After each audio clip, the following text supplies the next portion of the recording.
Okay, so imagine you're handed this map, right? But it's like from the 1800s. Not exactly helpful unless you're trying to find like a blacksmith or something. Right. But according to Vicki and Joe Dominguez, that's kind of the map most of us are using for our finances.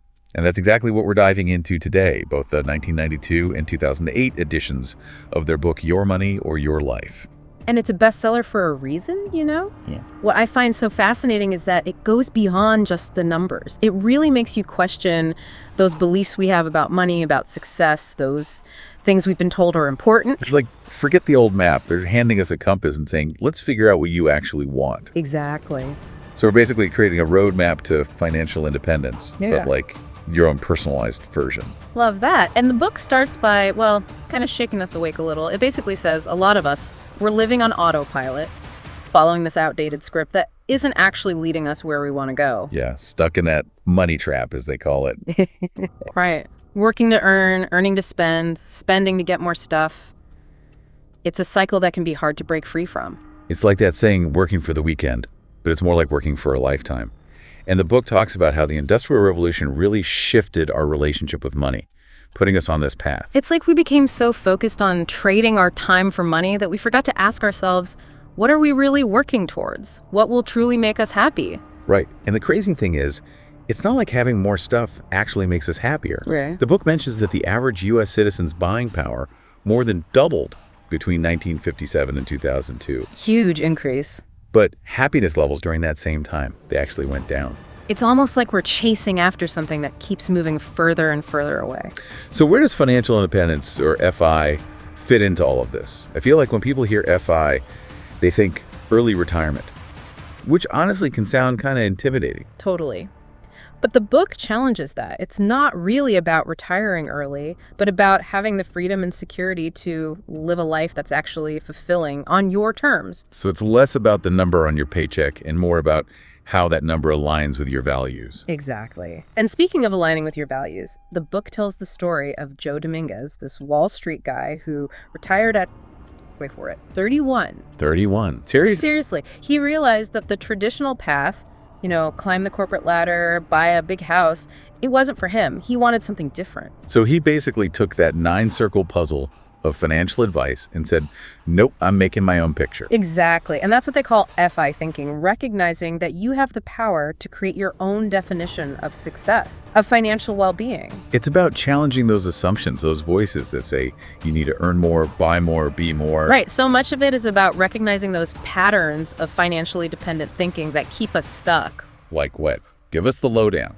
Well, for starters, there's that classic trap of spending more than you earn. Then there's living paycheck to paycheck, always feeling like you're one step behind. And of course, the big one, debt. Oh, debt. The ever-present elephant in the room. Right.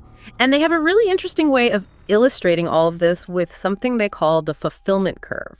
The fulfillment curve. Tell me more about this. So imagine a graph. At the beginning, as you start earning more, as you start meeting your basic needs, your fulfillment increases. But then there's this peak. And after that peak, even if you keep getting more and more, your fulfillment actually starts to go down. Wait, so more money, more stuff Yeah. doesn't necessarily equal more happiness. That kind of goes against everything we've been told. Right. And they call that peak of the curve, that sweet spot, enough. It's about finding that point where you have what truly matters and letting go of the need for more. So it's about figuring out, what does enough actually look like for me? What actually brings me fulfillment? Exactly. And here's where things get really interesting, because the book doesn't just focus on our personal finances. It connects it to something much bigger, the health of the planet. Okay, so how does our personal spending impact the planet? Well, think about it. Our constant desire for more, for bigger, for better, it puts a huge strain on the Earth's resources.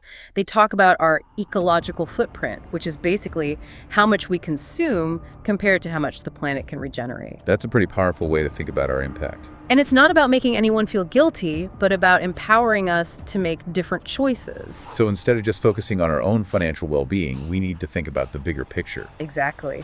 Our financial choices, they have ripple effects. They impact not just our own lives, but the world around us. So we've got a lot to unpack here. We've got this outdated financial map we're all using, this idea of the fulfillment curve, and the impact of our financial choices on the planet. It's a lot, right?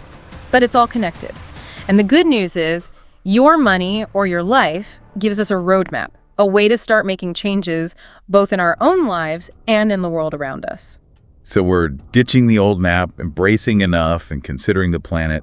Sounds like a tall order, but where do we even start making these changes? Well, they break it down into two major steps. First, you got to make peace with your past financial self. No judgment or anything, just an honest look back.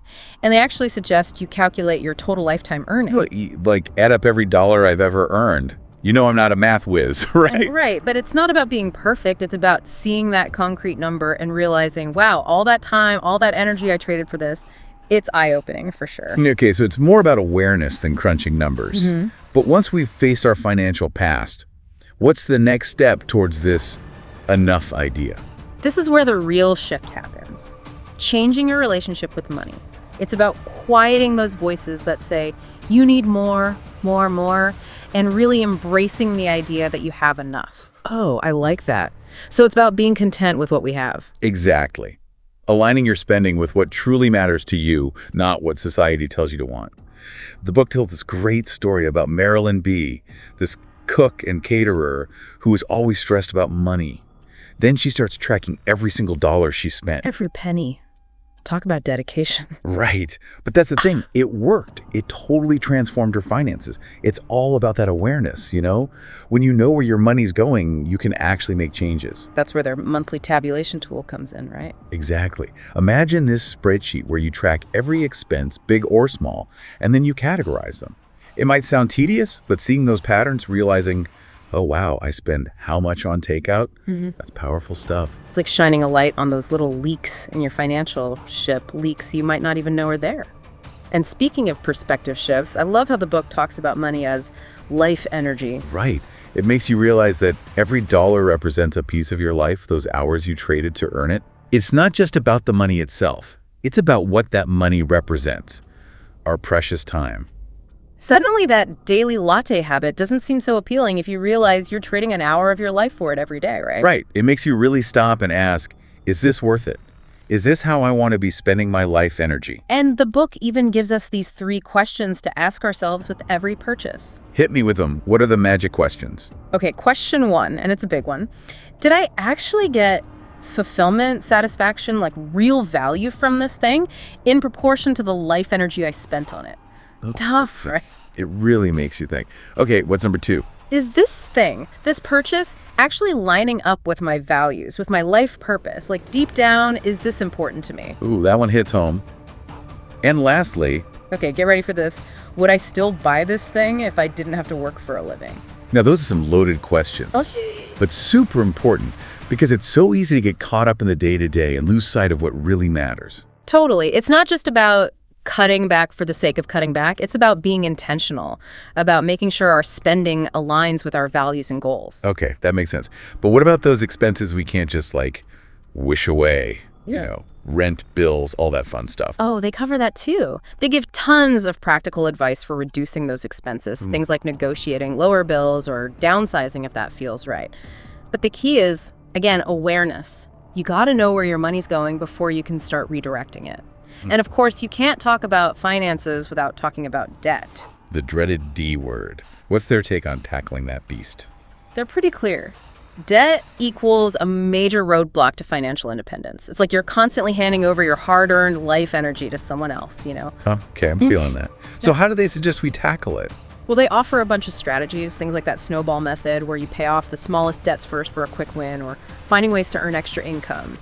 But the most important thing, again, is awareness. You got to understand your spending patterns, figure out the root causes of your debt before you can truly break free. It's about taking back control, right? Not letting your finances control you. Yes, and I think this is where the book really gets profound, because it's not just about managing money, it's about redefining what success and prosperity actually mean. So it's about more than just the numbers in your bank account. Way more.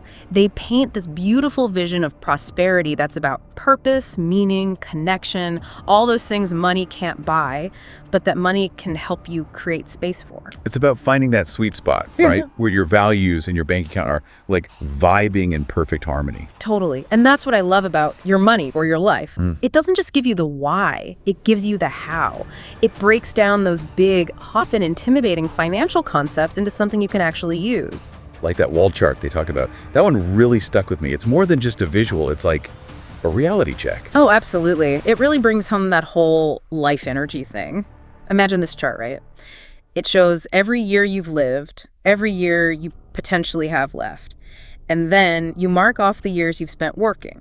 Powerful stuff. Makes you realize that time is the most valuable thing we have, right? Exactly. It's not just about dollars and cents. It's about how we're choosing to spend our lives. So we're aligning our spending with our values. We're tackling debt. We're seeing money as this life energy. But there's still that big question of enough. How do we figure out what that even means for us? Well, they have a bunch of exercises in the book, journaling prompts, that kind of thing. Things that help you get clear on your values, your passions, what truly brings you joy. Like, they ask, if money were no object, how would you spend your days? It's about uncovering those dreams, right? The ones we might have pushed aside because of, well, life. Exactly. It's about reclaiming your time, your energy, your power to choose. And this idea that a fulfilling life, it's not something you buy, it's something you create. And it doesn't stop there, right? They talk about how this shift, this move toward financial independence, it can have a ripple effect. Absolutely. It's about recognizing that our choices, even our financial ones, they impact more than just ourselves. They impact the people around us, the planet. It's like that saying, every dollar is a vote. Right. We're voting for the kind of world we want to live in with every purchase. And that's where their whole definition of prosperity comes in. It's not just about personal wealth. It's about creating a world where everyone has the opportunity to thrive. A world where enough is the norm, not the exception. And where our financial systems are actually working to support people and the planet, not exploit them. Now that's a future worth striving for. It really is. Yep. And your money or your life gives us the tools to start building that future, one intentional step at a time. One step at a time. So as we wrap up this deep dive, it really comes down to this. What if you could design a life where your finances weren't a source of stress, but a source of freedom? What would that look like? What would be your first step towards making that a reality? That's something to think about as we sign off for today. Until next time, keep exploring, keep questioning, and keep diving deep.